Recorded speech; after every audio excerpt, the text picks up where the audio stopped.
Welcome back to my YouTube channel. So today I have the 2020 Nissan Altima. This vehicle competes against the Honda Accord and also the Hyundai Sonata and the Toyota Camry. So starting off on the hood here of the Nissan Altima, it has a 2.5 liter inline four. You can also pick between a front wheel drive and an all wheel drive.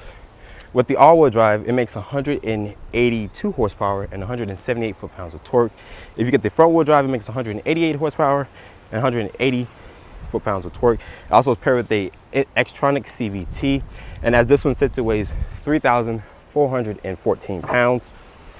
Talking about the front fascia here of the Altima, I think it's a very clean design. It doesn't look better than the actual Honda Accord, but talking about these headlights here, you guys have these LED projector bulbs here with an LED daytime running light, with these LED multi-reflector automatic high beams here. You guys have an incandescent turn signal lower part of your bumper, and you also get LED fog lights here lower part of your bumper as well. There's no front parking sensors. You also have your Nissan emblem here that houses that adaptive cruise control.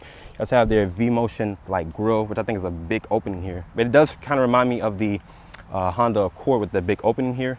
Overall, this car looks very low and very sleek, but we're gonna take a look at the side profile of the Nissan Altima. So we're on the side profile of the Nissan Altima. So starting with these wheels, these are a 215, 15, 17-inch rim. I actually like the silver and black finish here that you get on with the multi-spoke design here. My Tesla also has a sunroof. You also get this LED side marker here in your mirror caps. Your wheelbase is 111.2 with the overall length of 192.9.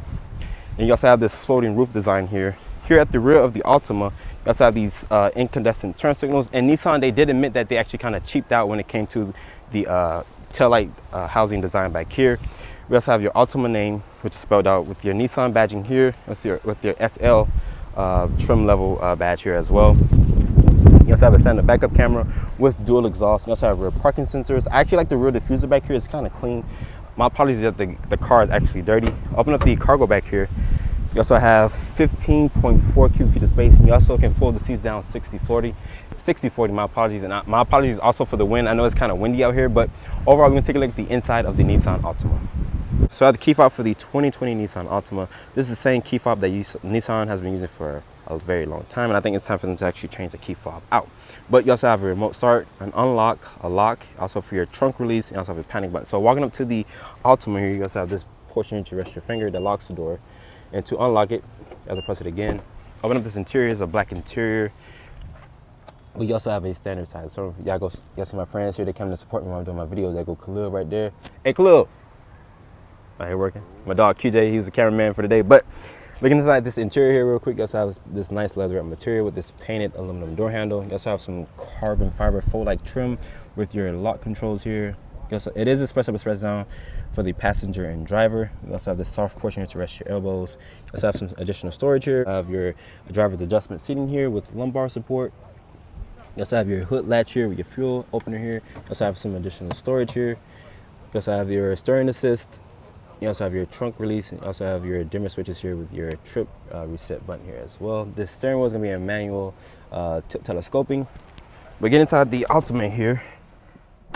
The door sounds nice and solid, but to start up the Altima, to put the foot on the brake and press the start-stop button down here.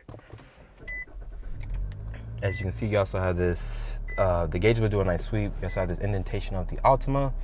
As you can see, my tester has the Nissan Shield 360, which includes emergency braking and adaptive cruise control with blind spot monitoring, also with the steering assist, like I mentioned, which is this.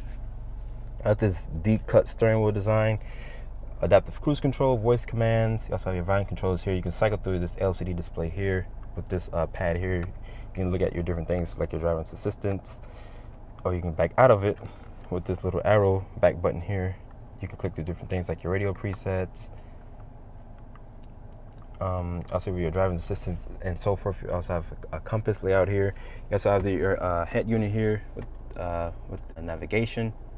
It's very, very fast, like a TomTom navigation. You also have heart buttons here with this wood trim. Upper part of your dashboard is going to be a nice leatherette material.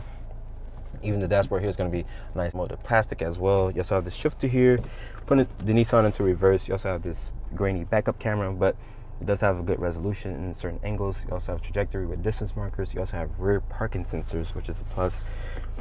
You also have the low mode here with that Xtronic CVT transmission, which is designed by Nissan. You also have 2-level heated seats, a heated steering wheel, dual climate control. You also have these big knobs here.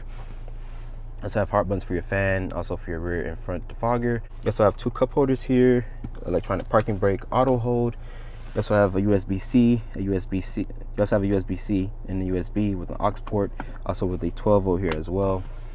Here, lower part of your dashboard is going to be a hard touch plastic, but I actually like this wood, this fake wood trim here. You also have a glove box. It's damp. It's not lined with felt, but it's a pretty decent sized glove box.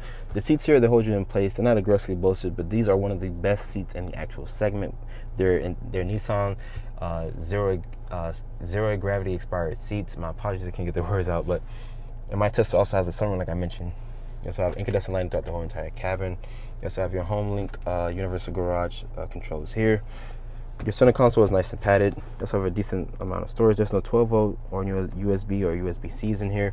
But overall, the Nissan front seats are very comfortable. Let's check out the back seat of the Nissan Altima. So getting to the back seat of the Nissan Altima here. Closing the door. The door has a nice solid slam. The materials back here are going to be hard touch plastic. You also get 2 mat pockets here, also with rear air vents. You also have a USB-C, also a USB. The floor back here, you can definitely fit 3 people across. It has this hump here, but it doesn't intrude into the actual metal seat here. Folding this portion down here, you also have 2 cup holders with a nice portion to rest your elbows. And Nissan raised the legroom back here at 35.2 inches of legroom. But remember, the Honda Accord has the best in rear legroom in the actual segment with 40.4 inches of legroom. But overall, we're going to take the Nissan out and see how it actually performs. Starting off in the 2020 Nissan Altima. This vehicle also has a CVT, which doesn't sound as good, honestly. It doesn't sound as good to me at all.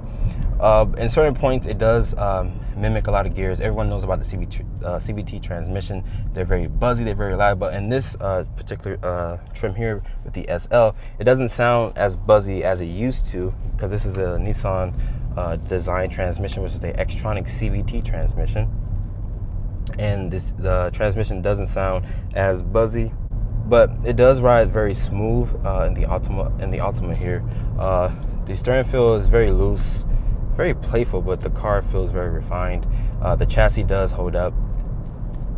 It also goes over bumps pretty smooth, but to me, I think the king of the segment here when it comes to actual handling and suspension feel, I'm just gonna honestly give it to the Honda Accord, because I think that's one of the best mid-size cars you can actually buy on the market current date, besides the Toyota Camry, if you get the V6 option, because that's going to be the only one that offers a V6 still in this mid-size category.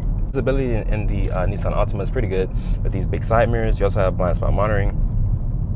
So this thing is fully loaded with the SL trim. You also have emergency braking, blind spot monitoring, lane keep assist, also with stern assist as well, which basically means it will keep you centered in the lanes once you have the cruise control setting on. But I noticed without the cruise control setting on, it doesn't steer you. It just vibrates the steering wheel very annoyingly, honestly, and I kind of find that to be a problem. If you already have the stern assist, I feel like it should stir you, but in the Honda Accord, if you go over the lanes, the steering will kind of push you back into the actual lanes itself. The car also has a very soft suspension, like I mentioned. The Honda Accord rides better than the Altima in my opinion, because like I said, I think that car is one of the best cars you can get on the actual market itself. Auto response is pretty good when you put your foot down here. But like I say, if you don't like CVT transmissions, you're not gonna like how the Nissan sounds. But I say the CVT sounds pretty good, but if you're not a CVT kind of person, I don't honestly think you're gonna actually like the CVT itself. The CVT in the Altima doesn't sound as good, but if you get the Honda, which comes with a turbo, the turbo is going to sound way better than the actual Altima itself with the CVT transmission. Assistance, which is Nissan's Safety Shield 360, which includes emergency braking, pedestrian detection, also with rear automatic braking, rear cross traffic alert, blind spot monitoring, lane keep assist, and also automatic high beams. I'm going to try to turn off the stability control here and see if I can do like a slight brake torque. Put my foot on the brake and the gas. Ooh.